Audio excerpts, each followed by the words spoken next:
കീം പരീക്ഷാ ഫലത്തിൽ കേരള സർക്കാരിന് സുപ്രീം കോടതി നോട്ടീസ്. സർക്കാർ നിലപാട് വ്യക്തമാക്കണമെന്ന് കോടതി ആവശ്യപ്പെട്ടിട്ടുണ്ട്.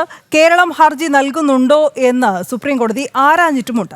പ്രോസ്പെക്ടസ് തിരുത്താൻ സംസ്ഥാന സർക്കാരിന് അധികാരമുണ്ടെന്ന് ഹർജിക്കാരുടെ വാദം. ഹർജികൾ എന്തായാലും സുപ്രീം കോടതി നാളത്തേക്ക് മാറ്റിയിട്ടുമുണ്ട്.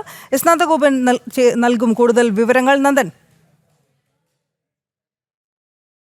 കീം റാങ്ക് പട്ടിക പുനർക്രമീകരിച്ചതുമായി ബന്ധപ്പെട്ട് കേരള സിലബസ് വിദ്യാർത്ഥികൾ നൽകിയ ഹർജി സുപ്രീം കോടതി പരിഗണിക്കാൻ നാളത്തേക്ക് മാറ്റിയിരിക്കുകയാണ്.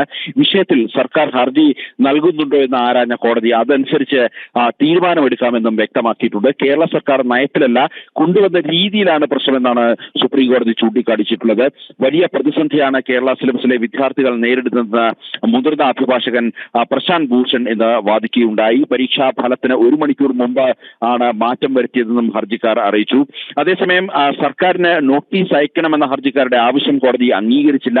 ഓപ്ഷൻ നൽകുവാനുള്ള അവസാന തീയതി ഓഗസ്റ്റ് 2 ആണെന്ന് CBSE വിദ്യാർത്ഥികളുടെ അഭിഭാഷകൻ ചൂണ്ടിക്കാണിച്ചപ്പോൾ പ്രവേശന നടപടികൾ തടസ്സപ്പെടുത്താൻ ആഗ്രഹിക്കുന്നില്ലെന്നായിരുന്നു കോടതി മറുപടി നൽകിയത്.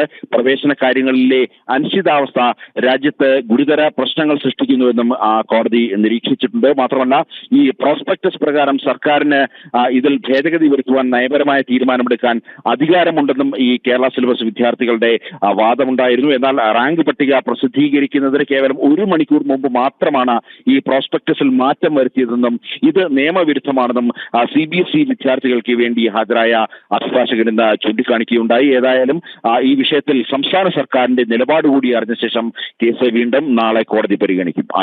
ശരി നന്ദൻ.